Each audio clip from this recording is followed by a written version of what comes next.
ఒకప్పుడు ఇశ్రాయేల్ దేశంలో డేవిడ్ అనే ఒక యువకుడు గొర్రెల కాపరిగా ఉండేవాడు. డేవిడ్ ఒక సైనికుడు కాదు, యోధుడు కాదు. అతను కేవలం తన తండ్రి గొర్రెలను పరిపాలించే ఒక బాలుడు. అతను దేవునిని ప్రేమించేవాడు మరియు అతని మీద పూర్తి విశ్వాసం ఉంచేవాడు. కానీ దగ్గరలోనే ఏదో భయంకరమైనది జరుగుతోంది.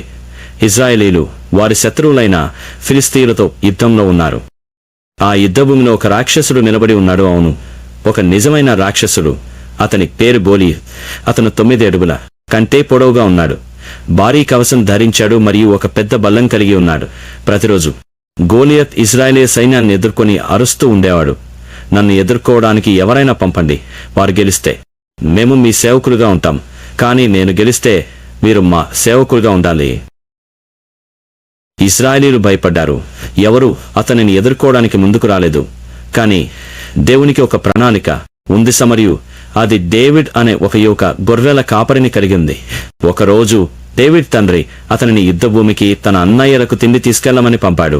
వారు సైనికులు.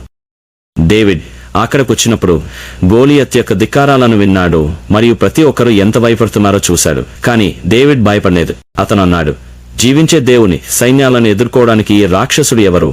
నేను అతన్ని ఎదుర్కొంటాను. సైనికులు అతనిని ఆపడానికి ప్రయత్నించారు. నీవు కేవలం ఒక బాలుడివి. గోలియత్ ఒక శిక్షణ పొందని యోధుడు. కానీ డేవిడ్ నిర్ధారించాడు.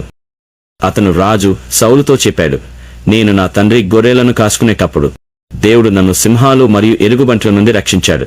అతను ఈ రాక్షసుని ఎదుర్కోవడంలో కూడా నాకు సహాయం చేస్తాడు. కాబట్టి డేవిడ్ గోలియత్ని ఎదుర్కోవడానికి వెళ్ళాడు. ఖడ్గం లేదా కవచంతో కాదు, కానీ తన గొర్రెల కాపరికర్ర, ఒక స్లింగ్ మరియు ఒక సెలైట్ నుండి తీసుకున్న 5 మృదువైన రాళ్లతో. గోలియత్ డేవిడ్ని చూసి నవ్వాడు. నేను కుక్కన, మీరు నన్ను కర్రలతో ఎదుర్కోవడానికి వస్తున్నారు అని అతను అరిచాడు. కానీ డేవిడ్ స్థిరంగా నిలబడి అన్నాడు, మీరు ఖడ్గం మరియు బల్లెంతో వస్తున్నారు, కానీ నేను సర్వశక్తిమంతుడైన ఇజ్రాయెల్ దేవుని పేరుతో వస్తున్నాను. అతని పూర్తి శక్తితో డేవిడ్ తన స్లింగ్ను తిప్పి రాయిని విసిరాడు. అది గోలియత్ నుదుటిని తగిలింది మరియు రాక్షసుడు నేల మీద పడిపోయాడు. ఫిలిస్తీయులు ఎంతో ఆశ్చర్యపోయి పారిపోయారు మరియు ఇజ్రాయేలీలు యుద్ధంలో గెలిచారు. డేవిడ్ యొక్క ధైర్యం అతని స్వంత శక్తి నుండి రాలేదు, అది దేవుని మీద అతని విశ్వాసం నుండి వచ్చింది. అతను తెలుసుకున్నాడు, సమస్య ఎంత పెద్దదైనా దేవుడు దానికంటే పెద్దవాడు. మరియు డేవిడ్ దేవుని మీద విశ్వాసం ఉంచినందున అతను ఎవరూ అనుకోని పనిని చేయగలిగాడు. ఈ కథ మనకు గుర్తు చేస్తుంది, మన జీవితాలలో మనం కూడా రాక్షసులను ఎదుర్కొంటాము. బహుశా నిజమైన రాక్షసులు కాదు, కానీ అసాధ్యమైన పెద్ద సవాళ్లు.